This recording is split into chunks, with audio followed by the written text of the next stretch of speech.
Story 1. It started with a sound, a soft one, so quiet, I almost ignored it. A faint, hollow knock, coming from somewhere inside the wall. At first, I thought it was just the house settling, old pipes, shifting wood, the kind of noises you stop noticing after a while. But this was different. It didn't feel random. It felt intentional, like something was trying to get my attention. I had only moved into the house a few weeks earlier. It was small, quiet, and far enough from the city that nights felt heavier. Still, I liked it. It felt peaceful, safe, at least in the beginning. The sound came again the next night, this time louder. 3 knocks, slow, spaced out, deliberate. I followed it, down the hallway, past the living room, until I reached the far wall near the kitchen. And that's when I noticed it. Something I was sure hadn't been there before. A door. It blended into the wall so well. I almost missed it. Same color, same texture. But now that I was looking directly at it, I couldn't unsee it. A thin outline, a handle, old, worn, like it had been there for years. I stood there for a long time, just staring, trying to convince myself I had simply overlooked it before. But deep down, I knew that wasn't true, because I remembered that wall perfectly, and there had never been a door. Still, curiosity has a way of pulling you in. Slowly, I reached out, my hand hovering over the handle, hesitating. Something about it felt wrong, not dangerous, just out of place. Like opening it would change something, but I opened it anyway. Inside was a room, small, bare, empty. Just plain walls, a single light above, and nothing else. It looked normal, too normal, like a room that had no purpose, no reason to exist. I stepped inside. The air felt colder, still, almost untouched, like no one had been there in a long time. I turned around to leave, and the door slammed shut behind me. I jumped, heart racing, but when I grabbed the handle, it opened easily, no resistance, no sign that anything had happened. I laughed it off, told myself I was overthinking. Just an old house, just a strange little room, that's all. But the next night, the knocking came back. 3 knocks, same place, same rhythm, and without even thinking, I went back to the door. This time, I didn't hesitate. I opened it immediately, and that's when I realized something had changed. The room wasn't empty anymore. There was a chair in the center, old, wooden, facing the wall. I stepped inside slowly, carefully. The air felt different again, heavier. I walked toward the chair, and as I moved closer, something about it felt familiar. I reached out and touched it, and suddenly I remembered. It was mine, a chair I had growing up, from my childhood home, the one I used to sit on, late at night, when I couldn't sleep. But that didn't make sense. That chair had been gone for years, thrown away, forgotten. I stepped back, breathing faster now, trying to understand. I left the room quickly, closing the door behind me. That night, I didn't sleep, and the next night, the knocking returned. 3 knocks, slower this time, almost impatient. I didn't want to open it again. Every part of me told me not to, but I still walked toward it, because now I needed to know. I opened the door. The room had changed again. This time, there were more things. A desk, a lamp, a bed, and the moment I saw it, I felt it. That same recognition, that same certainty. This wasn't just a random room anymore. It was becoming mine. The desk was the one I used in college, the lamp from my old apartment, the bed from a place I hadn't lived in for years. Every object, a piece of my past, carefully placed, perfectly arranged, like someone was rebuilding my life. Inside that room, I backed away slowly, my chest tight, my thoughts racing, and that's when I noticed something else. On the wall, there were marks, faint at first, but when I stepped closer, I saw them clearly. Photos, dozens of them, all of me, some I recognized, old memories, moments I had lived, but others were different. They were newer, photos of me, inside this house, sleeping, sitting, standing in the hallway, even one of me, standing in front of the door, taken from behind. My breath caught, because I didn't remember anyone being there, and yet the photo proved otherwise. I turned slowly, looking behind me. The hallway was empty, silent, but now that silence felt different. It didn't feel safe anymore. It felt occupied. I left the room, faster this time, closing the door, but I didn't go to sleep. I stayed awake, watching the hallway, waiting, and sometime late into the night, I heard it again. Not knocking this time, footsteps coming from behind the door, slow, steady, moving. I didn't move. I didn't breathe. The handle turned slightly, just enough to make a sound, and then it stopped. Morning came eventually, light filling the house, making everything feel normal again, but I knew it wasn't. That night, I didn't wait for the knocking. I opened the door first. The room had changed again, but this time, it wasn't showing my past. It was showing something else. The room looked like my bedroom, exactly the same, except I was in it, lying on the bed, asleep. I stepped closer, slowly, watching myself, breathing, still, and then the version of me in the bed opened its eyes and looked directly at me. It didn't move, didn't speak, it just smiled, a slow, unnatural smile, and then it sat up. At the exact same time, I felt something behind me, a presence, close, too close. I didn't turn around. I couldn't, because I already knew. The room wasn't showing my memories anymore. It was replacing me.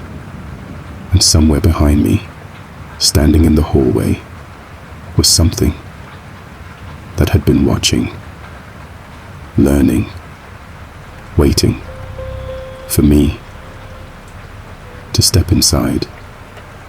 And this time, when the door closed, I knew it wouldn't open again. Story 2.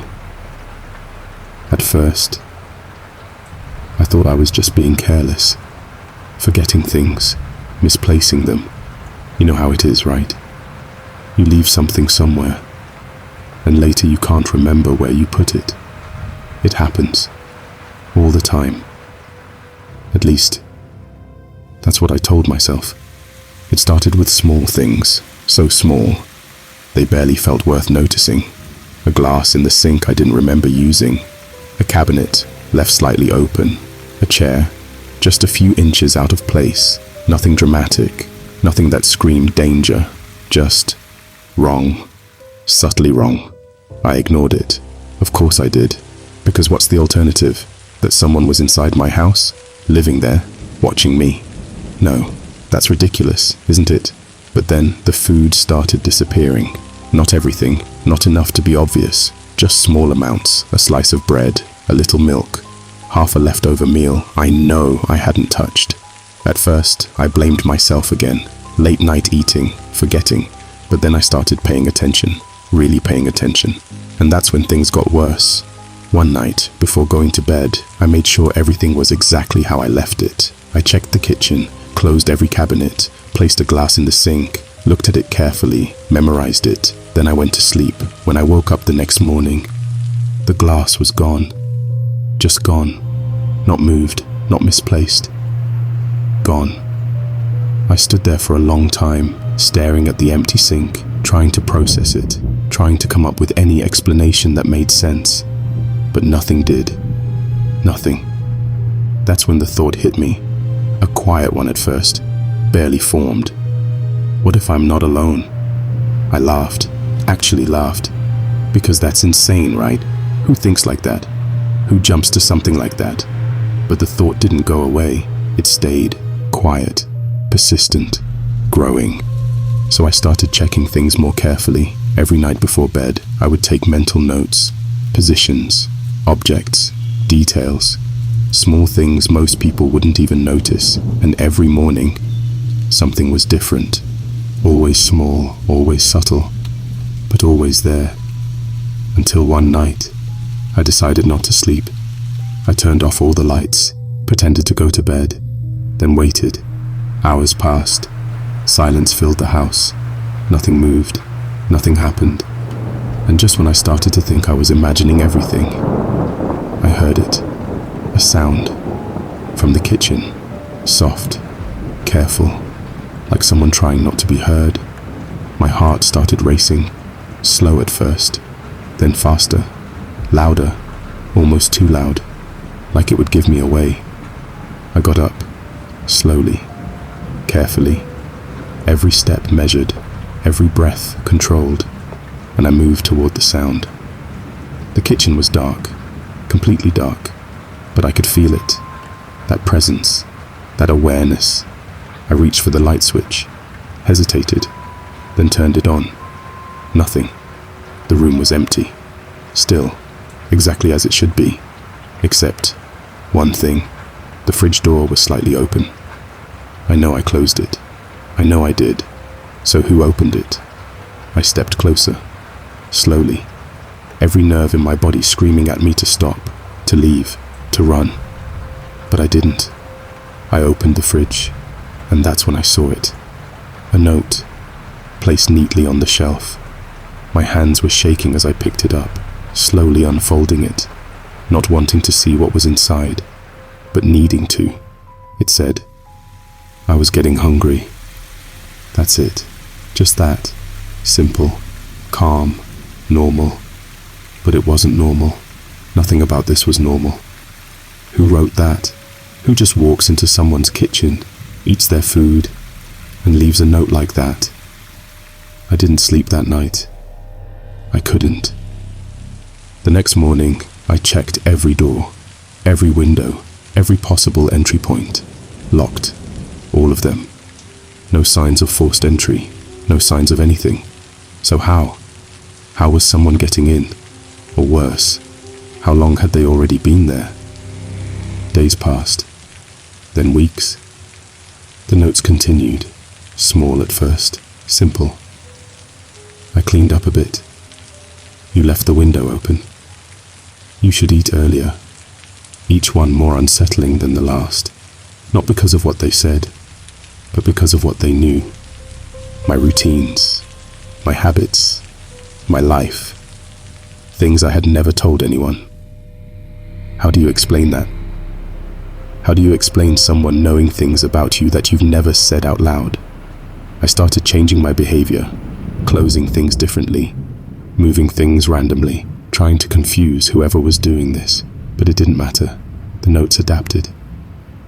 You changed your routine. That won't help. I'm still here. Still here. Those two words stayed with me, echoing in my head, over and over again. Still here. Where? That's when I started thinking about the house differently, not as something I owned, but as something I shared, or worse, something I had moved into, after someone else already had. I checked everywhere. Closets, attic, basement, every corner, every shadow. Nothing, until one night. I noticed something I had missed before.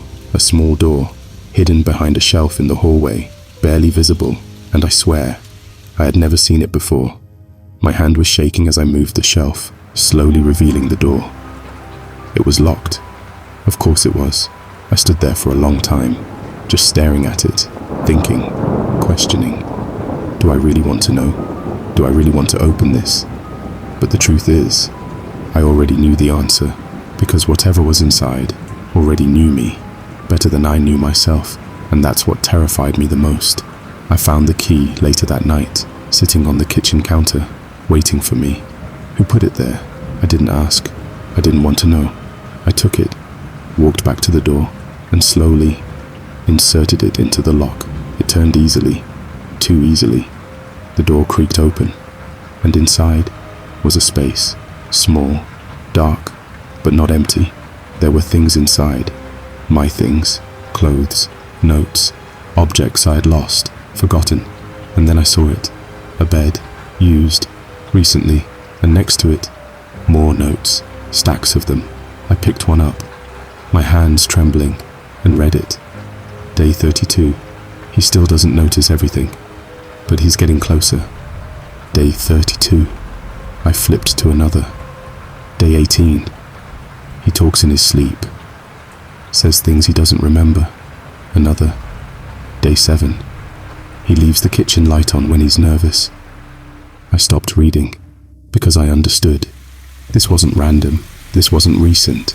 This had been happening for a long time, and whoever was living in that space had been watching me every single day. I felt something behind me, a shift in the air, a presence, close, too close. And then, a voice, soft, calm, right next to my ear. You're not supposed to be in here. I didn't turn around. I couldn't, because deep down, I already knew something I didn't want to accept. This wasn't just someone living in my house. This was someone who had been living my life, learning me, studying me, becoming me. And the worst part, I still don't know which one of us is supposed to be here. Story 3. It started with a single photo. Just one. Nothing dramatic. Nothing obviously wrong. I found it on my phone, in my gallery, between two pictures I clearly remembered taking. Same date, same time, same location. But this one, I didn't remember at all. It was a photo of me, sitting on my couch, looking at my phone, completely unaware, taken from across the room. At first I assumed it was some kind of glitch. Maybe I had taken it by accident. Maybe the camera triggered somehow. Who knows? Phones do weird things sometimes, right? But something about it felt off. The angle. It wasn't just random. It was intentional.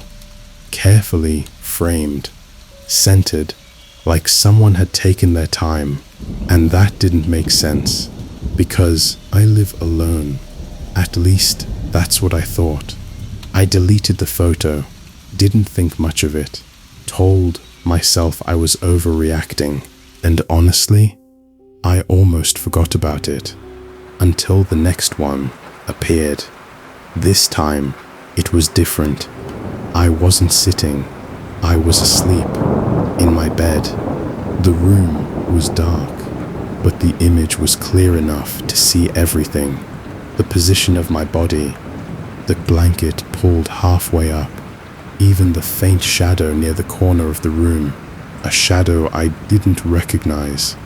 My heart started racing, slow at first, then faster, louder, because this time there was no explanation, none. I hadn't taken this. I couldn't have. So who did? And, more importantly, when? I checked the timestamp. 2:43 a.m. I was asleep at that time. I can know I was, which means someone else was awake, inside my room. I didn't delete that one, not immediately. Instead, I stared at it, zoomed in, looked at every detail, every corner, trying to find something, anything, and that's when I noticed it. In the reflection of the mirror, there was something there, a shape, faint but unmistakable. Someone standing behind me. My stomach dropped. I zoomed in further, closer, closer, but the more I looked, the less clear it became, like it didn't want to be seen, like it wasn't supposed to be seen. I locked my phone, put it down, tried to breathe, tried to think, but one question kept repeating in my head, over and over again. Who was taking these? That night, I didn't sleep. I sat in my room, lights on, every corner visible, every shadow gone, or at least, that's what I told myself, because even with the lights on, I couldn't shake the feeling that I wasn't alone. Morning came, eventually. Everything looked normal, too normal. No signs of anything, no evidence, no explanation, so I checked my phone again. The photo was gone, deleted, but I didn't delete it. So who did? I started checking everything, every app, every setting, every permission. Nothing, no unknown logins, no strange activity, nothing that suggested someone else had access. So how was this happening? Days passed, then weeks, and slowly I started to convince myself it was over, that maybe it was just a one-time thing, a glitch, a mistake, something I didn't understand, until the photos came back. Not one, not two, dozens, all at once. I opened my gallery, and they were just there, waiting, photo after photo of me walking through the house, cooking, sitting, sleeping, some from angles that didn't make sense, some from places that didn't exist, and some from inside the house, looking out, as if whoever was taking them was already inside, watching, waiting. My hands were shaking as I scrolled, faster now, heart pounding, and then I saw something that made me stop. A photo of me looking directly at the camera. But I didn't remember that moment. I didn't remember turning. I didn't remember seeing anyone. So why was I looking straight at it? Why did it feel like I knew it was there? I zoomed in, slowly, and that's when I saw it. My expression. It wasn't normal. I wasn't confused. I wasn't surprised. I was smiling. A slow, calm, unnatural smile. Like I was expecting it. Like I knew exactly what was happening. My chest tightened. My breathing became uneven. Because that didn't feel like me. That felt like someone else. Or something else. That night, I set up my own camera. I needed proof. I needed to know. So I placed it in the corner of my room, pointed directly at my bed, and I waited. I didn't sleep. Not really. Just lay there, eyes closed, body still, pretending. Hours passed. Silence filled the room, until something changed. I heard movement, not loud, not obvious, just enough, a shift, a presence, somewhere behind me. My heart was racing again, faster now, louder, but I didn't move. I couldn't, because I knew if I turned around, I might see something I couldn't unsee. Morning came, eventually, and the first thing I did was check the camera. My hands were shaking as I pressed play. The footage started normally, nothing unusual, just me lying there, still. Minutes passed, then hours, and then something happened. I saw myself sit up, slowly, deliberately, but I didn't remember doing that. I didn't remember waking up. I didn't remember moving at all. Yet there I was, sitting on the bed, looking directly at the camera, smiling, the same smile. And then I reached out toward something just out of frame, like I was handing something over. The footage glitched, just for a second, and when it came back, I was lying down again, asleep, like nothing had happened. I paused the video, replayed it, over and over again, trying to understand, trying to explain, but I couldn't, because one thing became very clear. I wasn't just being watched, I was part of it. That night, I didn't set up the camera again. I didn't check my phone. I didn't want to know, because deep down, I already understood something. Those photos weren't being taken without me knowing. I just wasn't remembering. And honestly, I'm not sure which is worse, being watched or being part of whatever is watching. Story 4. It started with a notification. Nothing unusual, nothing that should have stood out, just a simple alert on my phone. One of those random reminders you don't even think about. But this one felt different. It read, "Don't forget your umbrella." I remember looking at it for a second, slightly confused, because I hadn't set any reminder like that, and as far as I knew, there was no rain forecast for the day. Clear skies, no clouds, nothing. So I ignored it, dismissed it, went about my day until it started raining. Not light rain, not a drizzle, a sudden downpour, heavy, unpredictable, and I just stood there for a moment, getting soaked, staring up at the sky, trying to understand how my phone knew something that I didn't. Coincidence? Maybe. Sure. That's what I told myself. But then it happened again. The next day, another notification. Leave earlier. That was it. No context, no explanation, just those 2 words. I frowned at the screen, standing there in my kitchen, trying to figure out what it meant. Leave earlier for what? Work? An appointment?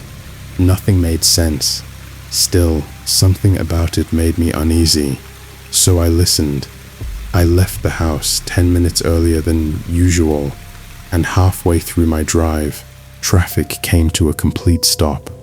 An accident, bad enough to block the entire road, the kind that would have delayed me for hours.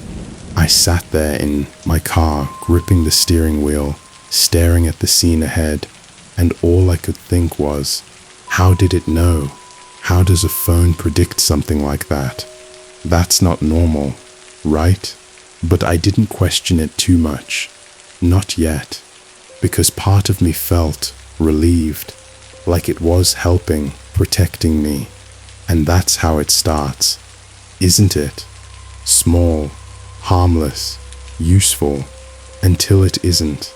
The notifications became more frequent, more specific. Don't answer that call. Take the other route. Stay inside tonight. Each one vague enough to question, but accurate enough to follow. And I did, every time. Because every time I ignored it, something went wrong. A missed warning, a small accident, a situation I could have avoided. So I stopped ignoring them. I started relying on them, checking my phone more often, waiting for the next message. What should I do next? Where should I go? What should I avoid? It became a routine, a pattern, and I didn't even realize how dependent I had become until the notifications changed. They stopped being helpful and started becoming personal. Don't trust him. I remember reading that one late at night, sitting on my couch, the room quiet, the message glowing on the screen. Don't trust who? I looked around, confused, trying to understand what it meant. But there was no one there, no one to not trust. So why send it? Why now? I ignored it, told myself it didn't matter, that it was probably nothing. But the next day, something happened. A co-worker I had known for years, someone I trusted, completely lied to me. Not a small lie, not something harmless, something serious, something that made me question everything I thought I knew about them. And suddenly, that notification didn't feel random anymore. It felt intentional, like something was guiding me, or worse, watching me. That thought stayed with me, growing, expanding, until I couldn't ignore it anymore, because the messages kept coming and they kept getting more specific. Don't go home yet. I remember that one clearly, standing outside my building, keys in hand. I froze. Why? What's inside? I didn't go in. I waited. 5 minutes, 10, 15, and then I heard it. A loud crash from inside my apartment. Something breaking. I stood there, heart pounding, staring at the door, realizing if I had gone in, I would have been there. Whatever happened, I would have seen it. Or worse, it would have seen me. That's when I stopped thinking of it as coincidence, because it wasn't. It couldn't be. Something new. Something was watching, and it wasn't just predicting things anymore. It was controlling them. That's when I tried to stop. I turned off notifications, disabled apps, even tried resetting my phone completely. But it didn't matter. The messages still appeared. Same tone, same style, same calm, unsettling certainty. And then one night, it sent something different, something I still can't forget. Stay awake tonight. That's all it said. No explanation, no reason, just that. I didn't listen. I was tired, exhausted, mentally drained from everything that had been happening. So I ignored it, and I went to sleep. Big mistake, because sometime during the night, I woke up, not fully, not consciously, just enough to feel something was wrong. The room was dark, silent, but I could feel it, that presence, close, too close. I tried to move, but I couldn't. My body felt heavy, frozen, and then I heard it, a whisper, right next to my ear, soft, calm. You should have stayed awake. My eyes snapped open, but there was nothing there, nothing I could see, just darkness and the sound of my own breathing, fast, uneven. Morning came, eventually, and the first thing I did was check my phone. There was a new notification, waiting. I hesitated, my hand hovering over the screen. Part of me didn't want to open it, didn't want to know, but I did anyway. It read, "I tried to warn you." I stared at it, longer than I should have, trying to process, trying to understand, but one question kept repeating in my head. What exactly did I avoid, and what didn't I? Because ever since that night, the messages haven't stopped. They've just changed. They don't warn me anymore.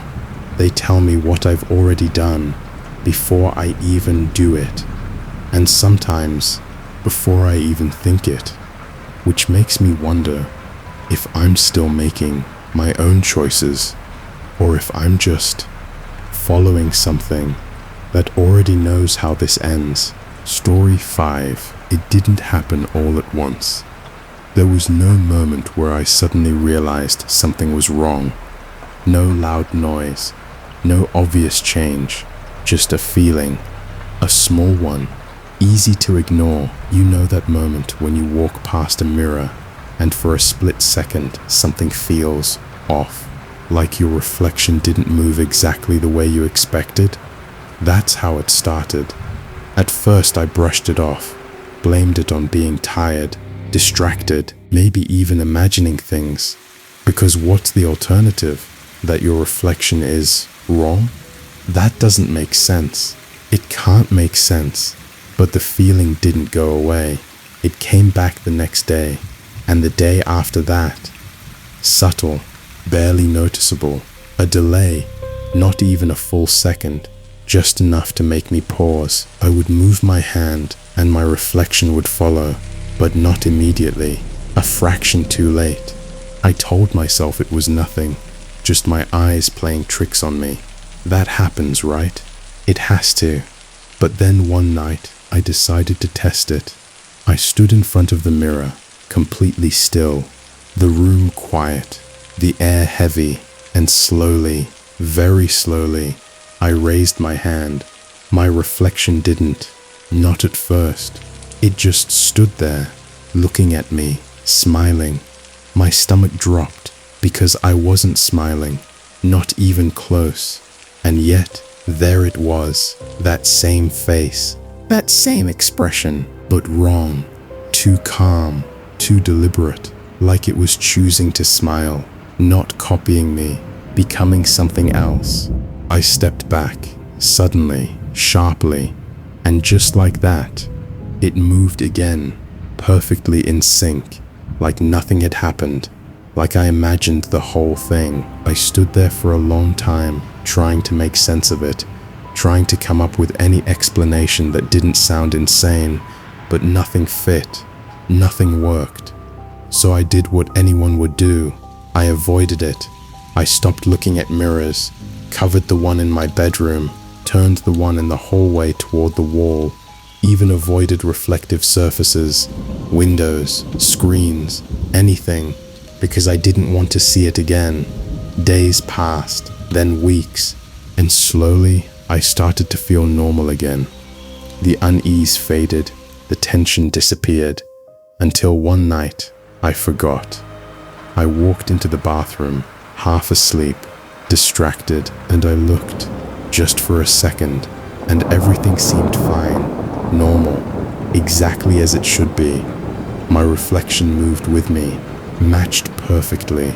I almost laughed, because maybe, just maybe, it really was all in my head. But then, as I turned to leave, I caught something, a movement, behind me, in the mirror, but not in the room. I froze, slowly turned back, and there it was, my reflection, still standing there, looking directly at me. Even though I had already moved, even though I was no longer in front of the mirror. How is that possible? How does that even happen?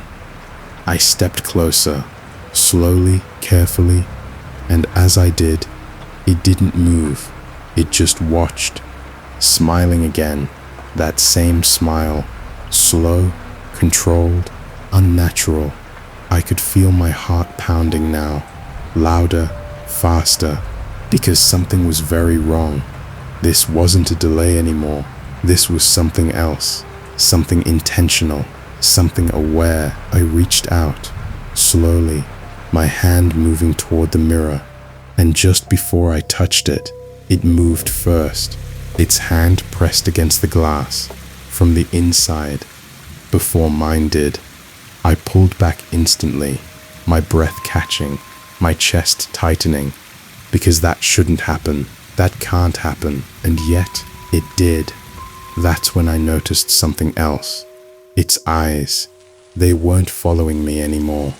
They were studying me, watching, learning, like it was trying to understand how I move, how I react, how I exist. Why? Why would a reflection need to learn unless it wasn't trying to copy me anymore? It was trying to replace me. That thought stayed with me, wouldn't leave, wouldn't fade. So I tested it again.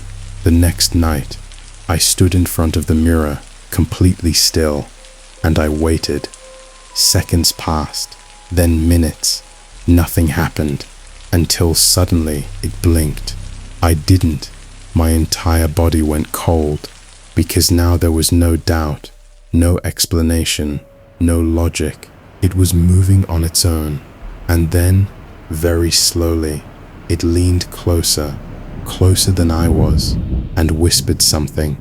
I didn't hear the words, but I understood the meaning, because at that exact moment, I felt something behind me, a presence, close, too close. I didn't turn around. I couldn't, because I knew if I did, I wouldn't see my reflection. I would see it, the real one, the one that doesn't need the mirror anymore. I don't look at mirrors now, not ever, but sometimes, late at night, I still feel it, standing behind me, perfectly still, waiting for me to stop checking, because the moment I do, it won't have to pretend anymore. Story 6. I noticed it by accident, just a small thing, easy to miss. The elevator display. I had lived in the building for almost a year, so I knew it well. 10 floors, nothing unusual, nothing confusing, just a simple layout you stop thinking about after a while. So when I stepped into the elevator that night and pressed the button for my floor, I wasn't paying attention. Not really, until I saw the number, 11. I frowned, because that didn't make sense. There is no 11th floor. I know that. Everyone knows that. The building only has 10. I stared at the panel again, thinking maybe I misread it. Maybe the display flickered or glitched or something. But no, it was there, clear, stable, unmistakable. 11. The elevator kept moving, slow, steady, like nothing was wrong. And that's when I realized something else. It hadn't stopped at any of the floors, not one. It just kept going, up. My heart started to beat a little faster now, not out of panic yet, but out of confusion. That strange kind of unease you get when something doesn't line up with reality. I pressed the button for my floor again. Nothing. Pressed another one. Still nothing. The buttons didn't respond. The elevator didn't slow down. It just kept going. And then it stopped. Softly, quietly, as if it had arrived exactly where it was supposed to. The doors opened, and for a moment I didn't move, because what I saw on the other side didn't look like a floor. It looked like a hallway, but not like the ones in my building. This one was longer, narrower, dimly lit. The lights overhead flickered slightly, casting uneven shadows along the walls, and there was something about the air, something heavy, still, almost untouched, like no one had been there in a long time, or maybe like no one was supposed to be there at all. I should have stayed inside the elevator. I know that. Anyone would have, right? So why didn't I? Why did I step out? The moment my foot touched the floor, I felt it. That shift, that subtle change, like I had crossed into something I wasn't meant to. Behind me, the elevator doors closed. I turned quickly, reaching for them, but it was too late.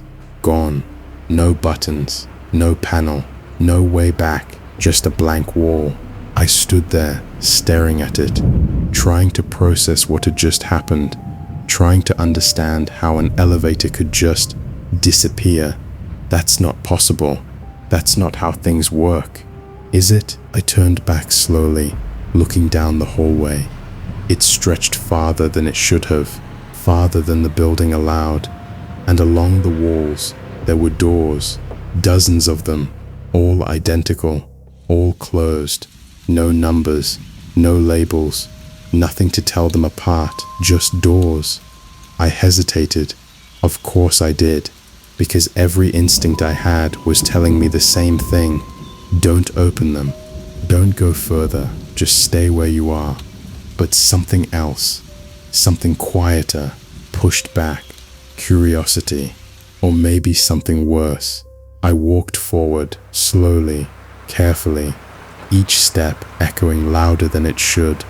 each breath feeling heavier than the last. And as I passed the first door, I noticed something, a sound from inside, faint, barely there, like movement. I froze, listening. Was that footsteps?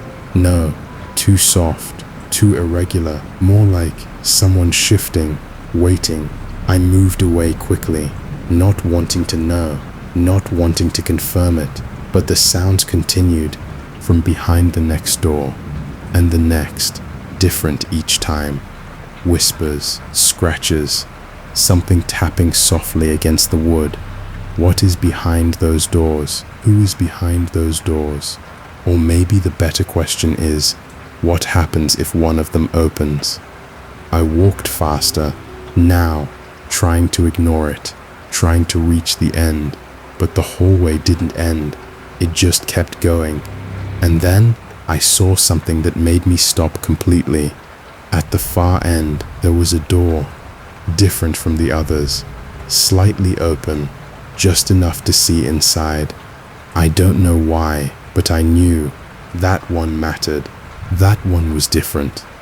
I stepped closer, slowly, my heart pounding now, louder, faster, and as I reached the door, I looked inside. My breath caught, because the room was my apartment, exactly as I left it. Every detail perfect, every object in place, except someone was inside, standing in the middle of the room, facing away from me, still, silent. I couldn't see their face, but I didn't need to, because something about them felt familiar. Too familiar. I stepped closer, just slightly, and the floor creaked. The sound echoed, louder than it should have, and the figure stopped. Slowly, it turned its head, not all the way, just enough for me to see. It was me, or at least something that looked exactly like me, but wrong. The posture, the stillness, the way it moved, like it was copying me, but not perfectly, like it was still learning. My chest tightened, my breathing became uneven, because I understood something in that moment. That wasn't my apartment, that was a version of it, and whatever was standing inside was practicing, trying to become me. I stepped back, slowly, carefully, not wanting to make another sound, not wanting it to see me fully. But as I moved, it smiled, that same slow, unnatural smile. And suddenly, the door slammed shut, loud, violent. The hallway went silent, too silent, and then all the other doors started to move, handles turning, locks clicking, wood creaking, one by one, opening. I ran. I didn't think, didn't look back. I just ran down the hallway, past the doors, past the sounds, past whatever was coming out of them, until suddenly I was back, inside the elevator, standing alone.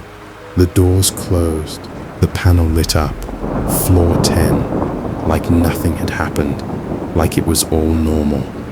I got off immediately, didn't look back, didn't question it, because I didn't want answers anymore. But sometimes, late at night, when I take the elevator, it skips a number, just for a second, and I see it again, 11, waiting, and I still don't know if that floor exists, or if it's just waiting for me to come back. Story 7. It started with the sheets, just that, nothing dramatic. Nothing that should have meant anything. I came home late one evening, tired, distracted, not really paying attention to anything except getting some rest. And when I walked into my bedroom, something felt off. Not obvious, not immediate, just a feeling. You know that feeling, right? When something isn't where it's supposed to be, but you can't quite explain how. I stood there for a moment, staring at the bed, trying to understand what was bothering me, and then I saw it. The sheets. They weren't messy, not exactly, but they weren't how I left them either. I always make my bed before leaving, always. Same way, same pattern. It's a habit, one I don't break. So why did it look like someone had been lying there? I walked closer, slowly. The blanket was slightly creased near the center, the pillow just a little sunken, like someone had rested their head there recently. I touched it, still warm. I pulled my hand back instantly, because that didn't make sense. That can't make sense. No one has a key. No one comes here. No one even knows my schedule well enough to... Wait, who would know that? I stepped back, heart beating faster now, trying to think, trying to rationalize. Maybe I forgot. Maybe I left it like that. Maybe. No, I didn't. I know I didn't. I checked the door. Locked. Windows closed. No signs of anything. So how? How does someone enter a locked apartment, use your bed, and leave without a trace? That night, I didn't sleep in the bed. I stayed on the couch, lights on, TV running, just enough noise to keep the silence away. Morning came, everything felt normal again. Too normal. The bed looked perfect, untouched, like nothing had happened. So I told myself it was nothing, a mistake, a misunderstanding, until it happened again. This time, it was worse. I came home earlier than usual, no warning, no delay, and as I opened the door, I felt it immediately. That presence, that feeling that someone was already inside. I froze, hand still on the handle, listening. Silence, too quiet. I stepped in, slowly, carefully, every step measured, every sound amplified, and then I heard it. A shift from the bedroom, soft but unmistakable. My heart started racing, faster now, louder. I moved toward the hallway, each step slower than the last, and when I reached the bedroom door, I stopped, because it was slightly open. I never leave it open, never. So who did? I pushed it gently, the door creaked, and I looked inside. The room was empty, no one there. But the bed was different, more disturbed, more obvious, like someone had just gotten up. And then I noticed something else, the pillow. There was an impression, not just from weight, from a face, turned slightly to the side, as if someone had been lying there, watching the door, waiting for me. I stepped back, quickly, my breath catching, because that meant they knew when I was coming. They knew my routine. They knew me. How? I didn't sleep again that night. Instead, I made a decision. I needed proof. So the next day, before leaving, I set up a camera, small, hidden, pointed directly at the bed, and then I left. Hours passed. I didn't check it immediately, didn't want to rush, didn't want to overreact. But when I finally sat down, phone in hand, ready to watch, I hesitated, because part of me already knew something was wrong. I pressed play. The footage started normally, empty room, still, quiet. Minutes passed, then hours, nothing, and then movement, the door. It opened, slowly, carefully, but I didn't open it. I was at work. I know I was. So who did? The camera shook slightly, just enough to blur the image. And then someone walked in, or something. The figure was hard to see, too dark, too still, but it moved toward the bed, sat down, and then lay down, exactly where I sleep, exactly how I sleep. Same position, same posture, like it knew, like it had practiced. I leaned closer to the screen, trying to see its face, trying to understand, and then it turned, slowly, directly toward the camera, and for a split second, I saw it, myself, or something that looked exactly like me, but the expression, it wasn't mine. It was calm, too calm, like it belonged there, like I didn't. The footage glitched, just for a moment, and when it came back, the bed was empty again, like nothing had happened. I stared at the screen for a long time, too long, trying to process, trying to deny, trying to find another explanation, but there wasn't one. That night, I didn't go home. I couldn't, because one thought kept repeating in my head. If something is sleeping in my bed, living in my space, learning my habits, then what happens when I'm there at the same time? I still haven't gone back, but sometimes, late at night, I check the camera and it's still there, sleeping, in my bed, like it's waiting for me to come home. Story 8. It started with a whisper, so quiet, I almost didn't hear it. Just a faint sound, barely there, like someone speaking from far away. At first, I thought it was coming from outside, maybe a neighbor, maybe someone passing by. But then it happened again, closer this time, and clearer. My name. I froze, because I knew exactly what I heard. There was no mistaking it, no misinterpretation. Someone had just said my name, inside my house. I stood there for a moment, completely still, listening, trying to figure out where it came from, trying to convince myself there had to be a normal explanation, because there always is, right? But the silence that followed didn't feel normal. It felt heavy, like something was waiting, watching, listening. "Hello?" I called out. No response, just silence. So I laughed, nervously, because what else was I supposed to do? Call the police and say what? That my walls were talking? That doesn't make sense. It can't make sense. So I ignored it. Or at least, I tried to. The next day, everything felt normal again. Too normal. And for a while, I convinced myself it had been nothing. A trick of the mind. A moment of confusion. Until that night, I was lying in bed, lights off, phone beside me, just about to fall asleep. And then, I heard it again. My name, right next to my ear.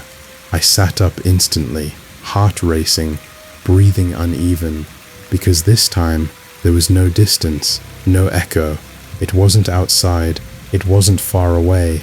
It was inside the room, inside the walls. How? The word barely left my mouth, because I didn't want to ask the question. I didn't want the answer. I turned on the light. Nothing.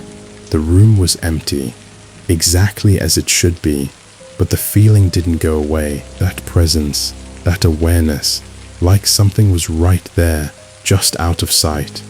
I got out of bed, slowly, walked toward the wall, pressed my ear against it, and listened. At first, nothing, just silence.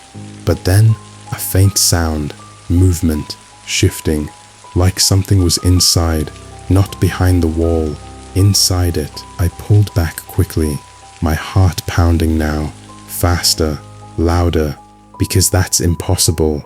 Walls don't have space inside them, not enough for someone, not enough for...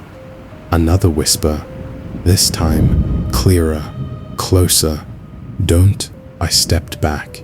What? I didn't even realize I said it out loud, but I did, and that's when everything changed, because for the first time, it responded, "Don't leave." My breath caught, because that wasn't just a sound anymore, that was a voice, and it was talking to me, from inside the wall. Who does that? Who hides inside walls and whispers to people? Why would anyone do that? I didn't sleep that night, or the next, or the one after that, because the whispers didn't stop. They came at random times, day, night, sometimes soft, sometimes urgent, sometimes just my name over and over again, other times full sentences. I can hear you. I know what you're doing. I'm right here, right here. Those words stayed with me. Because where exactly is here? Inside the walls? Inside the house? Or something worse? I started checking everything, tapping the walls, listening for hollow spaces, looking for hidden openings, anything, any explanation. But there was nothing, no gaps, no hidden doors, no signs of anything unusual. So how does a voice exist when nothing else does? I tried ignoring it again, putting on music, keeping the TV running, anything to drown it out. But it didn't matter, because somehow I could still hear it, through the noise, through the silence, always there, waiting, listening. And then one night, it said something different, something I still can't forget. "Why don't you ever answer me?" I froze, because I had spoken, I had responded. So what did it mean? Unless it didn't hear me before, unless it only hears me when I'm close enough. I walked toward the wall again, slowly, pressed my hand against it, and whispered, "Who are you?" For a moment, nothing, just silence. And then, right beneath my hand, something moved, not behind the wall, inside it, sliding, shifting, toward me. My entire body went cold, because I could feel it, following my voice, tracking me, like it knew exactly where I was. And then it whispered back, "I'm you." I pulled my hand away instantly, stumbling back, because that doesn't make sense. That's not possible, right? But the whispers didn't stop. If anything, they got worse, more frequent, more personal. Things I had never said out loud, things I had only thought. My favorite place is the hallway at night. I don't like the dark corners. I check the door twice before sleeping. How does it know that? How does something inside the walls know what I'm thinking? Unless it's not inside the walls, not completely. That thought hit me suddenly, hard. What if the walls aren't containing it? What if they're hiding it? And what if it's already closer than I think? That night, I heard something new, not a whisper, a sound, from behind me, in the room. I didn't turn around. I couldn't, because if the voice was in the walls, then whatever made that sound was not. And slowly, very slowly, I realized something. The whispers weren't coming from the walls anymore. They were moving, getting closer.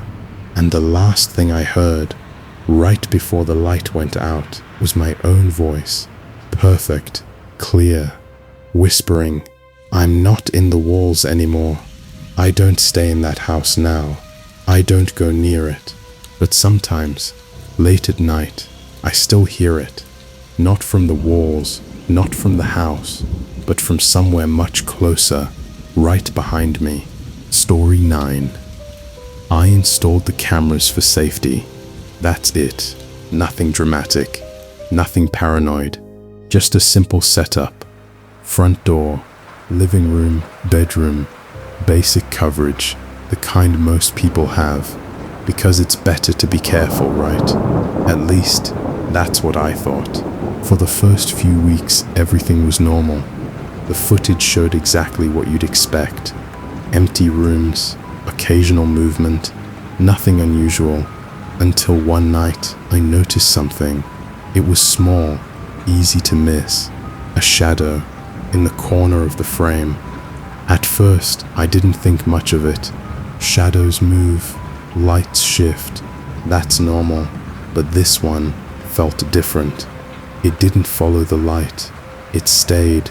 I replayed the footage once, twice, and each time it was there, still, unmoving.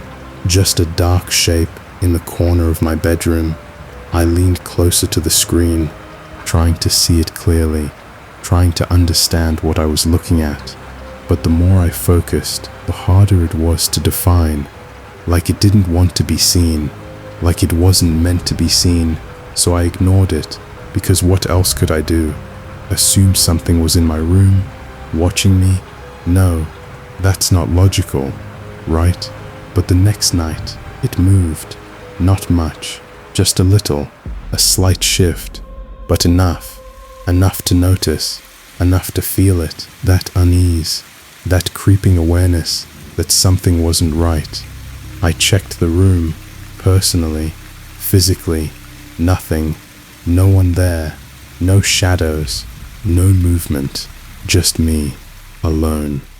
So why was it on the camera?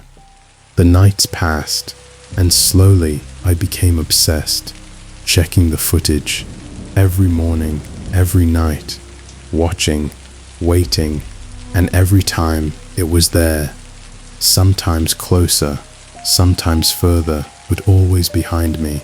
That's when I noticed something worse.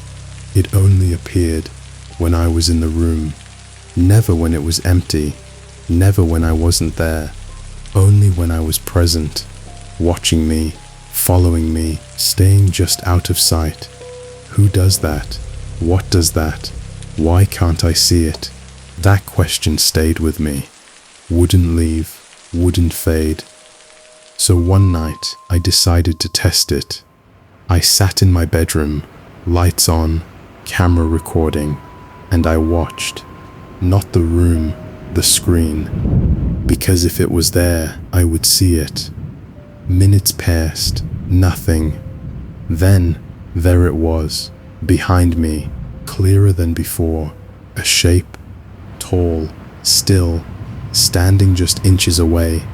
My breath slowed, my body froze, because I couldn't feel anything. No presence, no movement, no sound. But on the screen, it was right there, close enough to touch, close enough to... I turned around, nothing. The room was empty. I turned back to the screen, and it was still there, unmoved, unbothered, watching. How is that possible? How can something exist in one place, but not the other? Which one is real? The room or the camera? That's when I made a mistake. I reached out, slowly, carefully, toward where it should have been, and for a moment, I felt something, cold, just for a second, but enough to confirm it. It was there. I pulled my hand back instantly, heart racing, breathing uneven, because that means the camera wasn't wrong.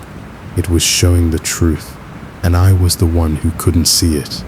That realization stayed with me, heavy, unavoidable. So the next night, I tried something different. I stood in front of the camera, facing it, and slowly, I stepped backward toward where it usually appeared. My eyes locked on the screen, watching, waiting, and as I moved, it didn't. It stayed exactly where it was, waiting for me, like it knew what I was doing, like it was letting me come closer. My heart started pounding harder now, faster, because I understood something. This wasn't random. This was intentional. It wanted me to see it, on the screen, not in real life. Why? What happens if I actually see it? I stopped, just a few inches away. On the screen, it was right behind me, close enough to touch. And then, it moved, slowly, leaning closer, toward my ear. I felt it again, that cold, that presence. And then, I heard it, a whisper, not from the room, from somewhere else. You're looking the wrong way. I froze because that didn't make sense. What does that mean? What is the right way? I didn't turn around. I couldn't, because suddenly I wasn't sure where it actually was, on the screen or behind me. And which one was worse? That was the last time I checked the cameras. I unplugged them, removed them, got rid of everything, because I thought if I stop looking, it will stop too. But sometimes, late at night, when I'm alone, I still feel it, standing just behind me, perfectly still, waiting, and I can't help but wonder, Was the camera showing me something that was always there? Or did it let something in that I was never supposed to see? Story 10. The first package felt like a mistake. That's the easiest way to describe it. It was sitting right outside my door when I got home. Plain box, no return address, just my name written on top. Nothing unusual. People get packages all the time. Wrong deliveries happen. So I picked it up, brought it inside, and placed it on the table without thinking too much about it. I don't remember feeling afraid. Not then. Just curious. I opened it slowly, carefully. Inside, there was a watch. Old, worn, familiar, too familiar. I stared at it for a long time before it finally clicked. It was mine. A watch I used to wear years ago. Something I had lost. Something I had completely forgotten about. So how did it end up here? Who found it? And more importantly, who sent it back? There was no note, no explanation, nothing, just the watch. I told myself it was coincidence, that maybe someone found it and returned it. That happens, right? But then the second package arrived, exactly 1 week later. Same time, same place, waiting for me. This time, I didn't hesitate, didn't overthink. I opened it immediately. Inside was something else. A photograph, old, faded, of me, standing in front of my childhood home. I remember that day. I remember that moment, but I didn't remember anyone taking that photo. And yet, there it was, captured perfectly, from a distance, like someone had been watching. Even back then, my chest tightened, because this didn't feel like coincidence anymore. This felt intentional, like someone was sending me pieces of my past. But why? Who does that? Who keeps things like this for years, just to send them back later? The third package came the next week, and by then, I was waiting for it, checking the door, listening for movement, almost expecting it. And when it arrived, I didn't feel curious anymore. I felt something else, something heavier, something closer to fear. I opened it slowly, my hands unsteady. Inside was a key, small, metal, attached to a tag, an address written on it, an address I recognized immediately. My old apartment, the one I moved out of years ago, the one no one should still have access to. I stared at it for a long time, trying to understand, trying to connect the pieces, but nothing made sense. Why send this? What am I supposed to do with it? Go back? Why would I go back? That thought stayed with me, and that's when I realized something. Each package wasn't random. It was leading somewhere, building something, a path, back. But back to what? The fourth package came a week later, and this time, there was a note. Simple, short. Not everything was left behind. My heart dropped, because that didn't feel like a message. It felt like a warning, or maybe a reminder. I didn't open the fifth package right away. I let it sit there, on the table, for hours, because part of me didn't want to know, didn't want to see what was inside. But eventually, I gave in. I always do. I opened it. Inside was something different, not from my past, not something I lost, something new.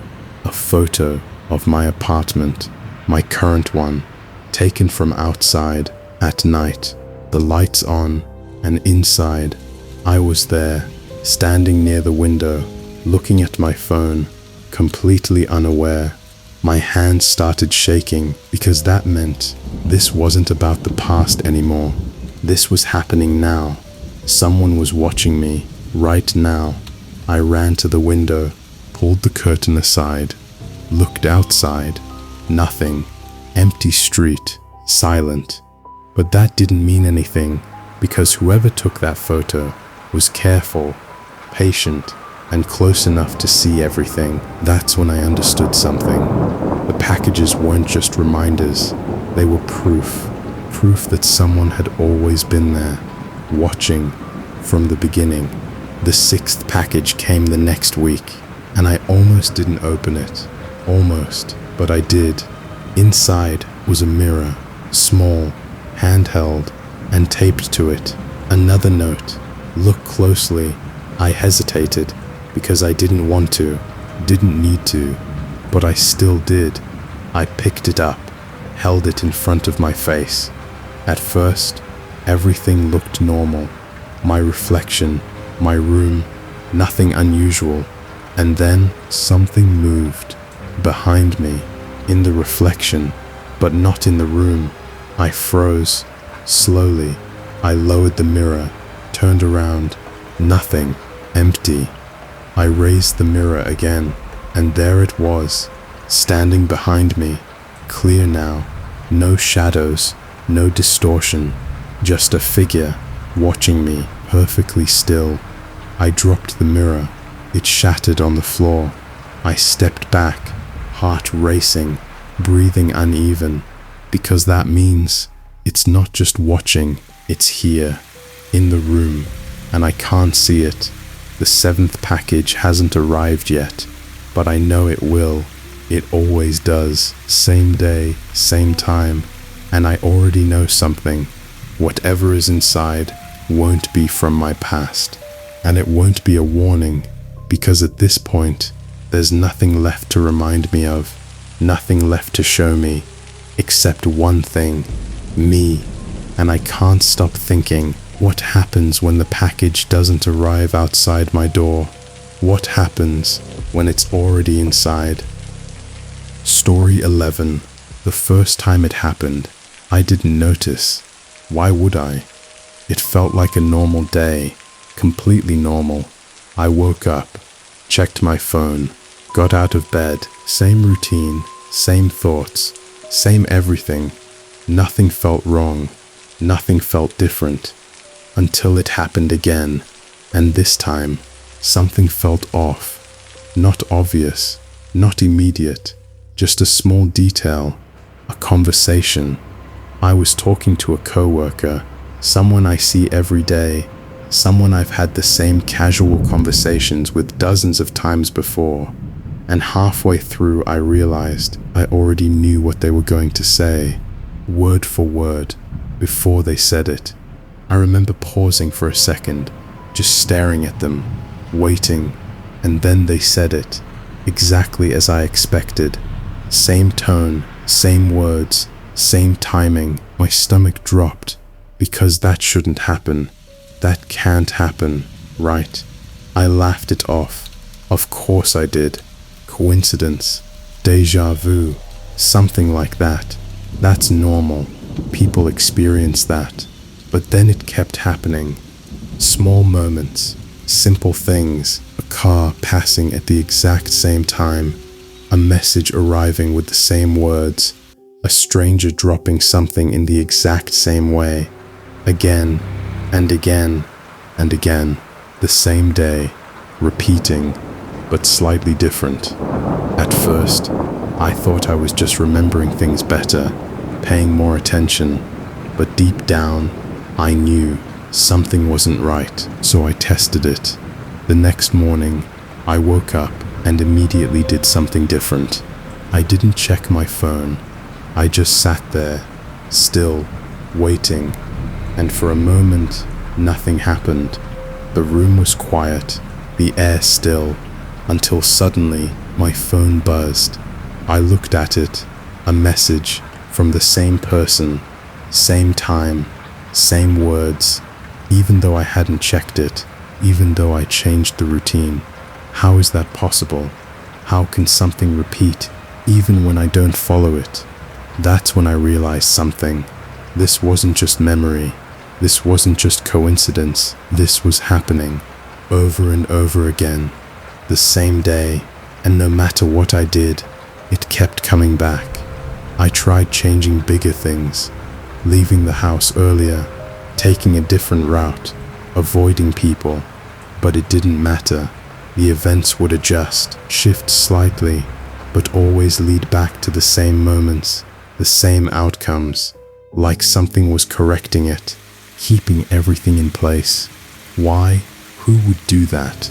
Or maybe the better question is, what would do that? Days passed, or at least it felt like days, but it was always the same one, repeating, and the changes, they started getting worse. At first, they were small, harmless, but then people started acting differently. Subtle at first, a pause in conversation, a strange look, like they knew something, like they remembered something, even though they shouldn't. And then one day, someone said something they weren't supposed to. "You're still here?" I froze. What? They blinked, confused, like they didn't remember saying it, but I heard it, clear as anything. "You're still here? Still here. What does that mean? How many times has this happened? How long have I been repeating this day?" That thought stayed with me, wouldn't leave, wouldn't fade. So I pushed further. I stayed awake all night, didn't sleep, didn't rest, just waited. Because if the day resets, what happens at the end? What happens when it's supposed to start over? Hours passed, the sky stayed dark, the clock stopped moving, and then something changed. The silence, it became heavier, like the world itself had paused. And that's when I saw it, something moving, outside, not fast, not obvious, just a shape, standing still, watching. Watching what? Watching me? I stepped closer to the window, slowly, carefully, and as I did, it moved. Not away, closer. My breath caught, because I realized something. That thing wasn't part of the loop. It wasn't resetting. It was staying, watching every version of this day, every time I lived it. Why? What is it waiting for? The next moment, everything went dark. Not like night, not like the lights turning off, just gone. And then I woke up, back in my bed, same morning, same time, same day, again. But this time, something was different. The room felt wrong, the air heavier, and then I noticed it, my phone, already unlocked, a message on the screen from an unknown number, waiting. I didn't want to open it, didn't need to, but I did anyway. It read, "How many times have you done this now?" My hand started shaking, because that means something else remembers, something else is aware, and it's been watching every single time. I don't know how long I've been here. I don't know how many times this day has repeated, but I do know one thing. Each time, something gets closer, and I can't help but wonder, what happens when it finally reaches me? Story 12. I didn't notice him at first. Why would I? He was just there. One of those faces you see in passing, on the street, in a store, at a distance. Nothing unusual, nothing memorable. Just another person, or at least that's what I thought. The first time I actually noticed him was at a coffee shop. I was standing in line, half focused on my phone, half listening to the noise around me, when I felt it. That feeling, like someone was watching me. You know that feeling, right? When your instincts tell you something's off, even if you don't know why.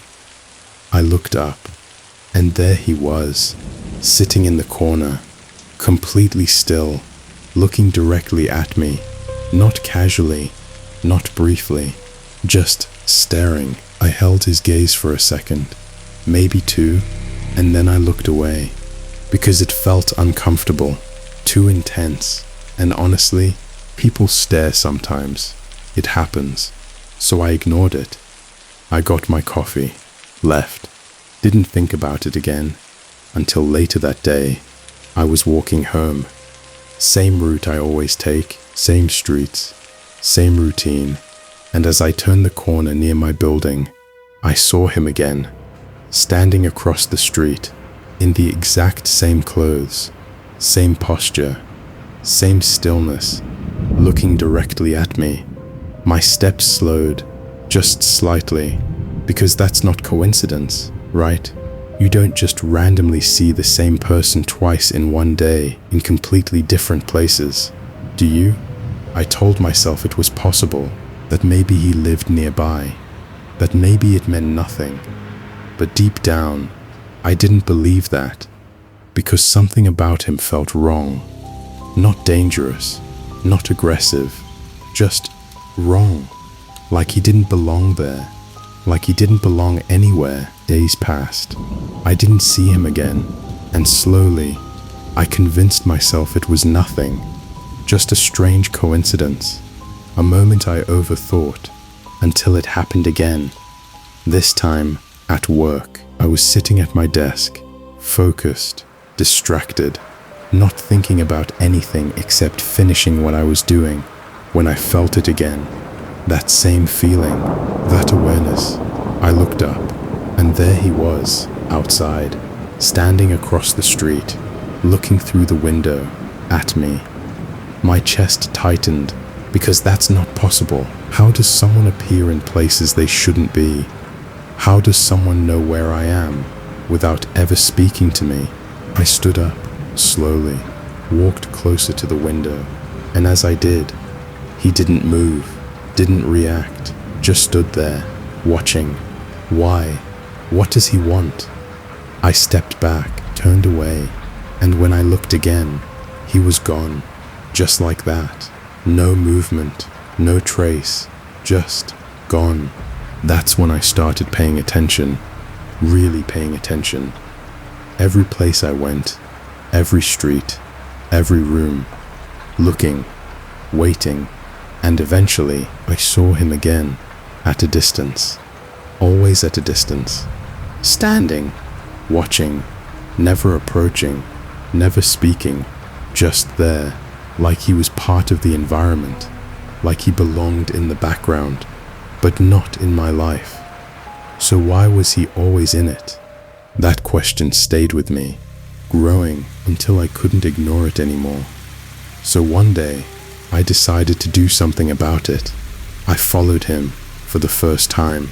I saw him standing at the end of the street, still, watching. And instead of turning away, I walked toward him, slowly, carefully, step by step.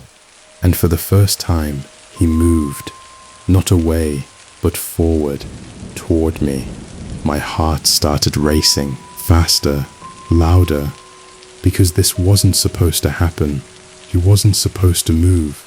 He was just supposed to watch. That's how it had always been. So why now? Why is he coming closer? I stopped. So did he. We stood there, facing each other, a few steps apart. And for the first time, I saw his face clearly. And that's when everything changed. Because it wasn't a stranger. It was me. Or something that looked exactly like me. Same face, same features, but different.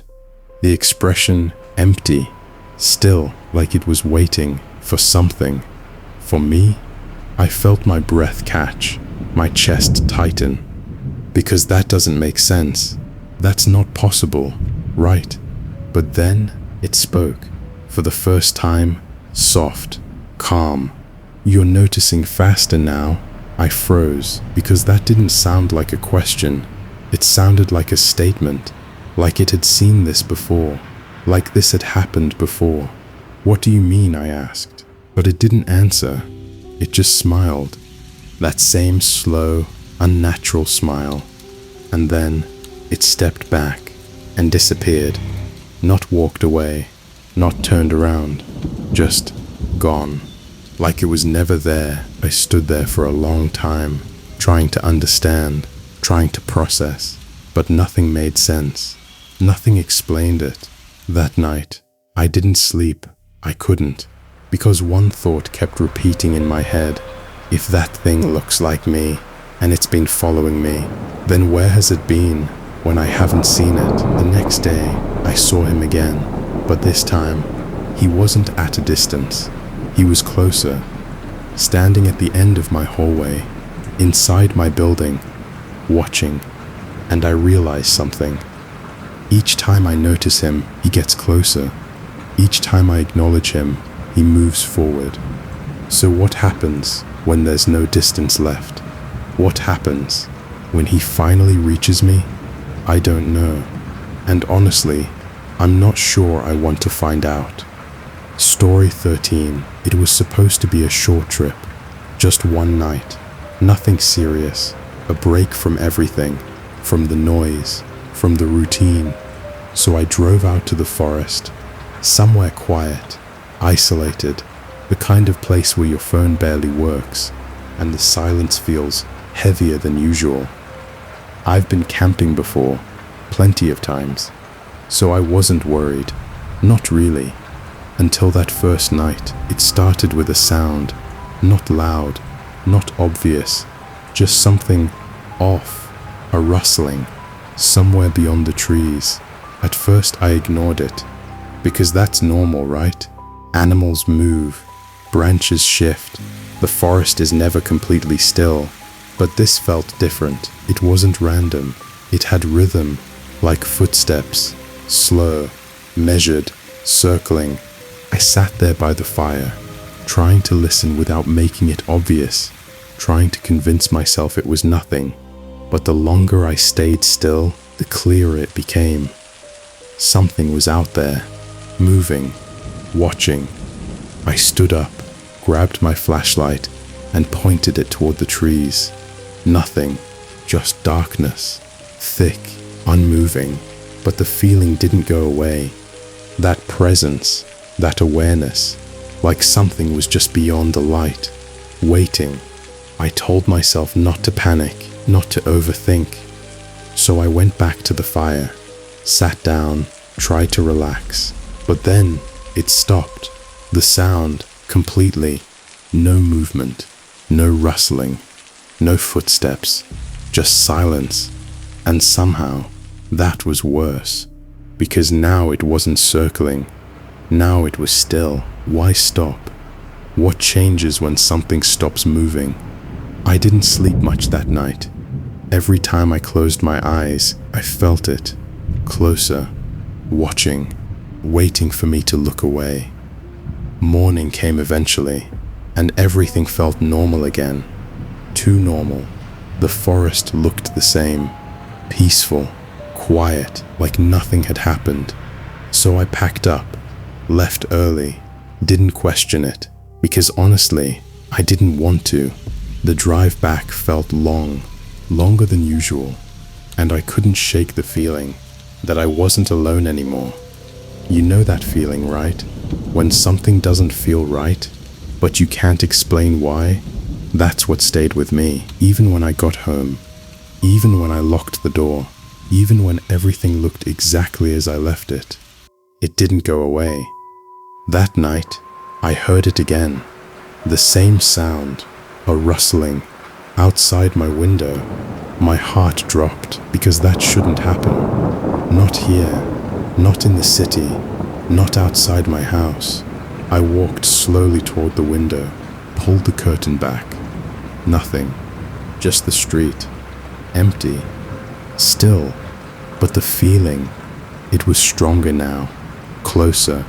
Like it wasn't outside anymore. Like it had followed me. Why would something follow me? What did it want? The next night, it got worse.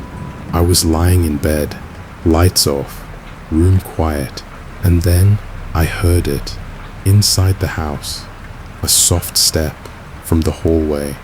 I sat up instantly, heart racing, breathing uneven, because that's not possible. The doors are locked, the windows are closed.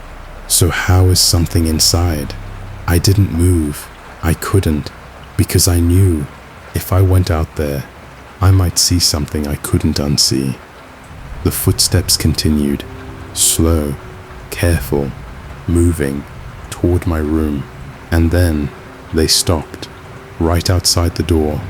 Silence, heavy, uncomfortable, and then a sound. Not footsteps, not movement, something else. Breathing, slow, deliberate, right on the other side. My chest tightened because whatever was out there wasn't trying to hide anymore. It was waiting for me. Why me? What did I bring back with me? That question stayed with me. Wouldn't leave, wouldn't fade. Days passed. I didn't go back to the forest. Didn't want to. But the sounds didn't stop. Every night. Closer, louder, more certain. Until one night I saw it. Not clearly, not fully. Just a shape. Standing in the hallway. Tall, still, watching.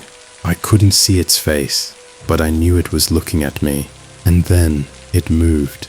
Not toward me, around me, like it was studying the space, learning the layout, understanding the house. Why? What is it preparing for? That night, I didn't sleep. I couldn't, because I realized something. This wasn't something that followed me by accident. It wasn't lost. It wasn't confused. It came with me, on purpose. And now, it knows where I live. The forest felt empty when I left. Too empty. Like something had been removed. Like something had been waiting for someone to take it out. And I did. I still hear it at night, moving through the house. Slow, careful, getting more comfortable, like it belongs here now. And sometimes, when everything is quiet, I hear something else. Not footsteps, not breathing, a sound, like something scratching, not at the door, not at the window, but at the walls, from the inside. And I can't help but wonder, did I bring something back from the forest? Or did I bring something out that was never supposed to leave? Story 14. It started with the same sound. Every night, at exactly the same time, 2:47 a.m.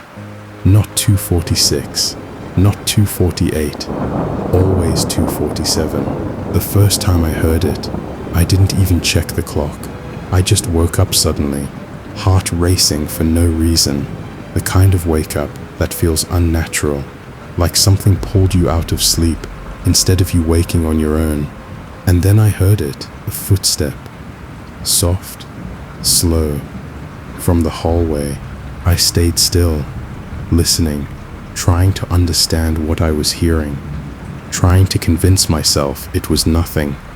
Another step, then another, moving through the house, my house.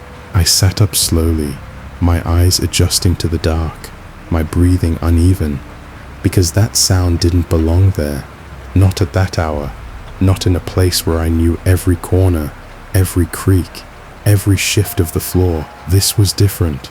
This was deliberate. Who walks through someone's house at 2:47 in the morning? Who does that? I grabbed my phone, checked the time. 2:47 a.m. Exactly. The footsteps continued. Slow, measured, not rushing, not hiding, like it had no reason to, like it belonged there. That thought made my chest tighten, because this is my house, right? I didn't go out. I couldn't, because whatever was out there was moving with purpose, and I didn't want to find out where it was going. Eventually, the footsteps stopped, just like that. Silence, heavy, uncomfortable, and somehow that was worse, because when something stops making noise, you don't know where it is anymore. Morning came, eventually. Everything looked normal, too normal. No signs of anything, no doors open, no windows disturbed, nothing. So I told myself it was a dream. It had to be. Until the next night, 2:47 a.m., I woke up again. Same way, sudden, sharp, and there it was, the footsteps, same pattern, same pace, walking through the hallway. I checked the time immediately. 2:47. Again. That's not coincidence. That's not random. That's something else. The third night, I stayed awake. I didn't want to be caught off guard again. Didn't want to wake up in the middle of it. So I sat there, lights off, room silent, watching the clock. 2:45, 2:46, and then 2:47. The moment the time changed, I heard it, right on cue, a footstep from the hallway. I didn't move, didn't breathe, just listened. Because now I knew this wasn't in my head, this was real. The footsteps passed my door, slow, steady, and for the first time they didn't stop.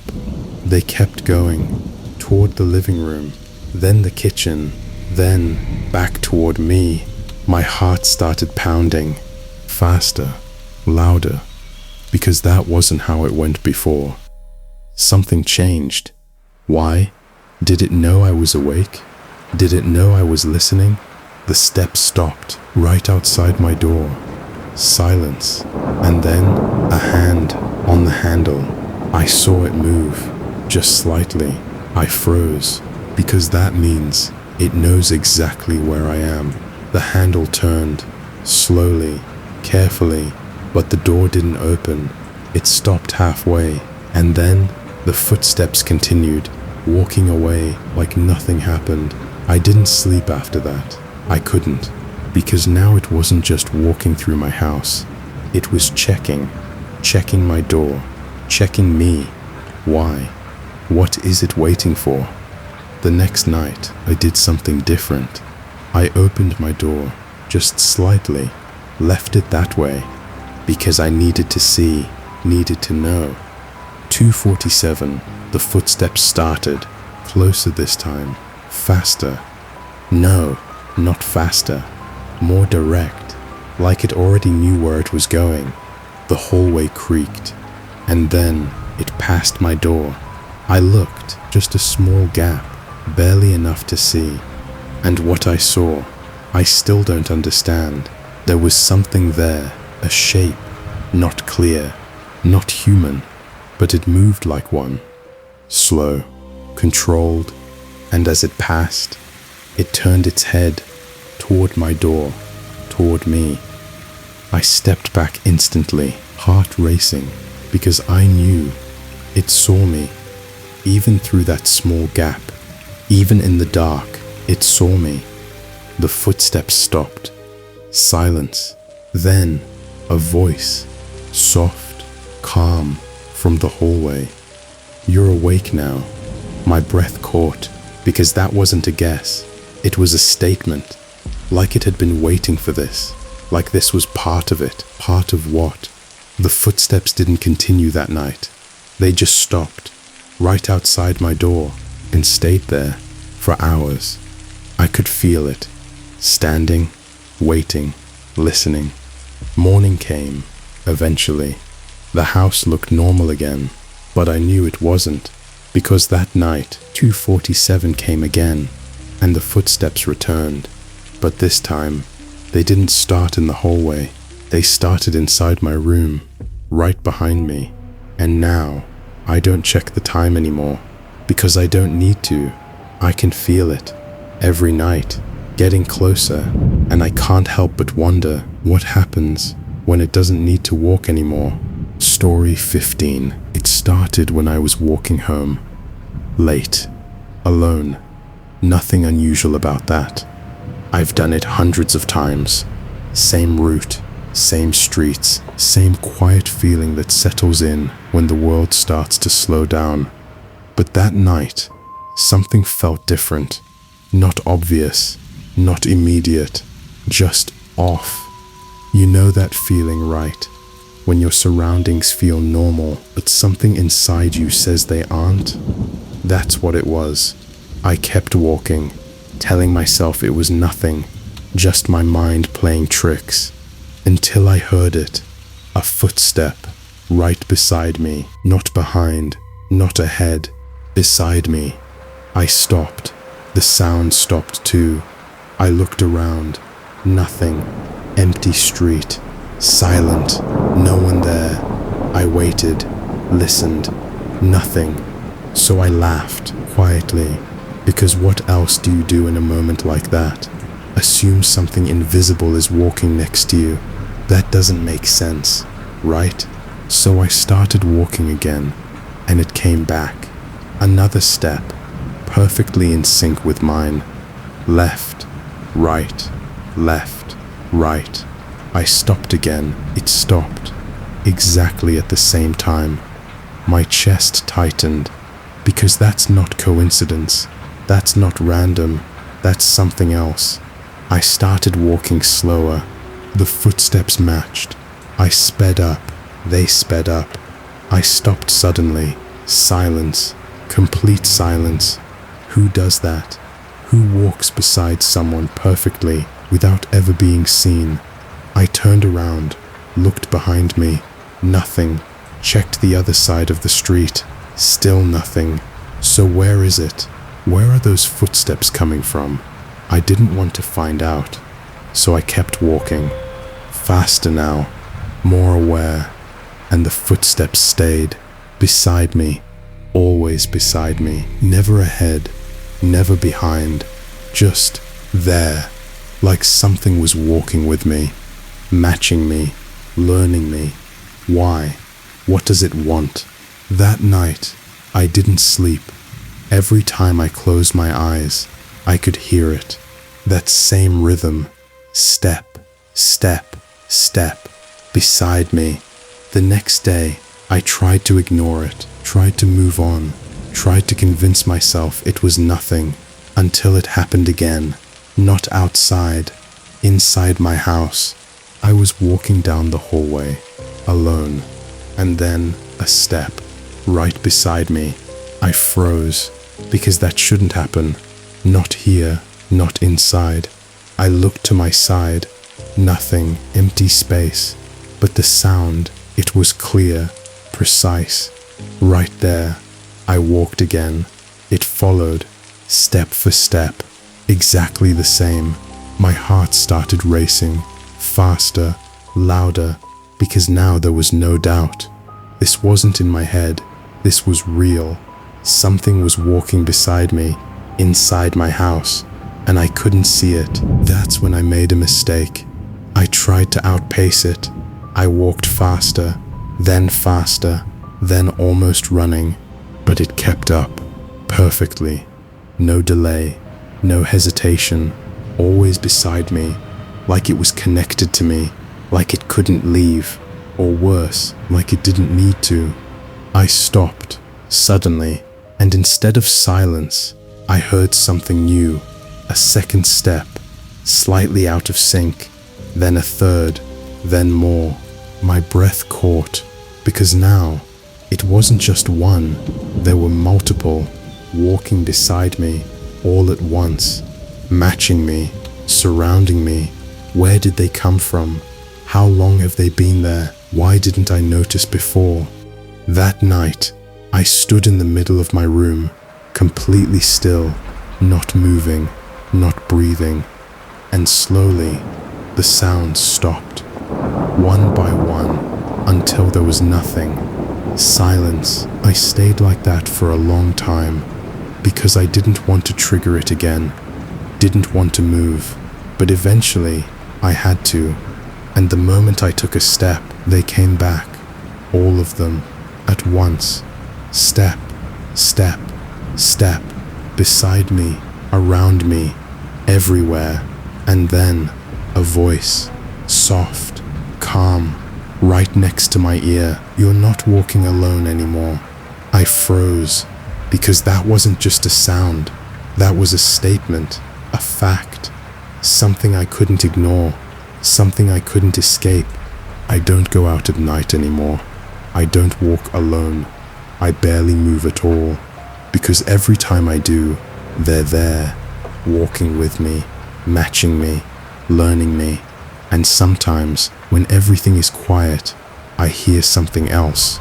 Not footsteps, not movement, breathing, close, too close, like something is leaning in, listening, waiting, and I can't help but wonder if they're walking beside me now, then what happens when they decide to walk ahead? Story 16. It didn't start with fear. That's the strange part. It started with comfort. The first time I heard it, I wasn't scared. I was just walking. Late, alone, same route I always take. Same quiet streets, same slow rhythm of footsteps echoing off empty buildings. And then, there was another step, right beside mine, perfectly timed. Left, right, left, right. I stopped. It stopped. At the exact same moment, I turned my head slightly, expecting to see someone, but there was no one there, just the empty street. Silent, still. I stood there for a few seconds, trying to make sense of it, trying to come up with a logical explanation, because that's what you do when something doesn't feel right. You try to fix it with logic. Maybe it was an echo. Maybe my steps were bouncing off the walls. Maybe I started walking again, and it came back. That second set of footsteps, right beside me, matching me, exactly. Now that should have scared me. It should have, but it didn't, not yet, because there was something else, something subtle, something I didn't expect. It felt natural, like it had always been there, like I had just never noticed it before. That thought stayed with me, long after I got home, long after the silence returned, because the moment I stepped inside, the footsteps disappeared, completely. No echo, no second rhythm, just me, alone, right? The next night, it happened again. Same time, same street. And the moment I took my first step, it joined me, beside me, walking, perfectly in sync. This time, I didn't stop. I just kept going, listening, feeling it, because now I was curious. Who is it? What is it? Why is it there? I tried to test it. I changed my pace. Slower. It slowed. Faster. It matched. I turned suddenly. Nothing. Still nothing. So where is it? Where are those footsteps coming from? And why does it feel so close? That's when I noticed something else. The sound. It wasn't echoing anymore. It wasn't bouncing. It was coming from a fixed point, right next to me, as if something was actually there, walking with me. Night after night, it continued, always the same, always beside me, never ahead, never behind, just there. And slowly, something changed. The feeling. At first, it was strange, uncomfortable.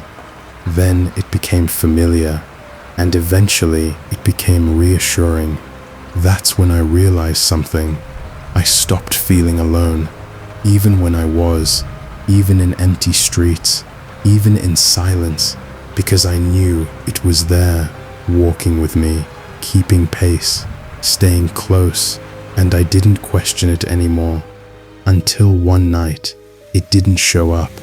I took my first step. Nothing. Second step. Still nothing. I stopped, waited, silence, and suddenly that comfort was gone, replaced by something else, something heavier, something colder. Where did it go? Why isn't it here?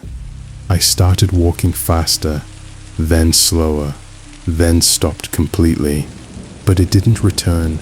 And for the first time, I felt alone again, truly alone. That's when I heard something, not beside me, behind me, a footstep, single, delayed, not matching, not following the rhythm, just there. I turned around, nothing, but the feeling was different now. Before, it walked with me. Now, it was watching. Why did it change? What did I do? The next night, it came back, but not the same way. I started walking, and instead of one set of footsteps beside me, there were two, one on each side, perfectly synchronized. Left, right, left, right. I froze, because that wasn't how it used to be. It was only ever one. So where did the second come from? And why does it feel like they're closing in? I walked again. They followed, closer this time, not just beside me, but almost touching. And then I heard it, not a step, a breath, right next to my ear, soft, warm. You noticed. My heart stopped, because that wasn't random, that wasn't noise, that was a voice, and it wasn't alone. There was another breath, on the other side. You walk with us now. I couldn't move, because suddenly I understood something. It was never just one. It never was. I just couldn't hear the others before. I don't walk that route anymore. I don't walk alone. I barely walk at all, because every time I take a step, I feel it, not just beside me, but closer, around me, inside my space, matching me, becoming me. And sometimes, when everything is quiet, I don't hear footsteps anymore. I hear something else, my own, but slightly out of sync, just enough to notice, just enough to wonder which one is actually mine. Story 17. It started with headlights. Just that. Nothing unusual. I was driving home late. The roads were mostly empty. The kind of quiet you only get past midnight, where every sound feels louder and every light feels brighter than it should. And behind me, there was a car. I didn't think much of it. Why would I? Cars share roads. People drive the same routes. That's normal. So I kept going, turned at the usual intersection, drove past the same streetlights, followed the same path I always do, and the car stayed behind me. Not too close, not too far, just there, matching my speed, matching my turns. At first, it felt like coincidence. Then it started to feel like something else, because no matter where I went, it stayed. Same distance, same pace, always behind me. Who drives like that? Who follows someone that precisely, without ever getting closer? I checked the rearview mirror again. The headlights didn't flicker, didn't shift, just stayed fixed. Watching. That's when I did something simple. I slowed down. Just slightly, and the car slowed too, perfectly, no hesitation, no delay, exactly the same. My chest tightened, because that's not normal, that's not how people drive. I turned onto a different street, one I don't usually take. The car followed, same turn, same timing, no mistake, no confusion. That's when I knew. It wasn't coincidence anymore, it was following me. Why? What does it want? I sped up, just a little. The car sped up too, still keeping that same distance, never getting closer, never falling behind, like it was locked to me. That thought stayed in my head, growing, because if something can match you perfectly, then it's not reacting. It already knows what you're going to do. I turned again, sharp this time. The car turned with me, no hesitation. That's when I made a decision. I pulled over, suddenly, without warning, and the moment I stopped, the car was gone. Just gone. No passing, no turning, no sound, nothing. The road behind me was empty, completely empty. I got out of the car, looked around. No headlights, no engine noise, no movement, just silence. How does that happen? Where does a car go in the exact moment you stop? There was nowhere it could have turned, no side streets, no exits. So where did it go? I stood there for a long time, trying to process. trying to explain, but nothing made sense. Eventually, I got back in the car and drove home. That night, I didn't sleep because one thought kept repeating in my head. If it disappears when I stop, then what happens when I keep going? The next night, I drove again, same time, same route, and there it was, right on time, behind me. Same headlights, same distance, waiting, watching, like it never left, like it was just waiting for me to come back. This time, I didn't panic, I didn't speed up, didn't change direction. I just drove, and it followed, perfectly, for miles, until I made another decision. I stopped again, and just like before, it disappeared, instantly. No trace, no explanation. That's when I started testing it. Different routes, different times, different speeds, but it didn't matter. It always came back, always followed, always disappeared, until one night, something changed. I stopped the car, but this time, it didn't disappear. It stayed, right behind me, for the first time. My heart started pounding because that's not how it works. It's supposed to disappear. That's what it always does. So why is it still there? I slowly looked in the mirror. The headlights were closer now, brighter, and for a moment, I saw something inside the car. A figure sitting in the driver's seat, still watching me. I turned around, and the road was empty. No car, nothing. I looked back in the mirror. It was still there, closer now, almost touching my bumper. My breath caught, because that means it's not on the road, it's not behind me, it's somewhere else, somewhere I can only see it. I drove, fast this time, didn't stop, didn't look back, but the mirror, it didn't change. The car stayed, right behind me, no matter how fast I went, no matter where I turned, always there, watching, waiting. That was the last time I drove at night. I don't take that route anymore. I don't check my mirrors, not unless I have to, because sometimes, even when I'm not driving, I still see it, parked behind me, silent, waiting. And I can't help but wonder, if it only disappears when I stop, then what happens when I finally can't keep moving anymore?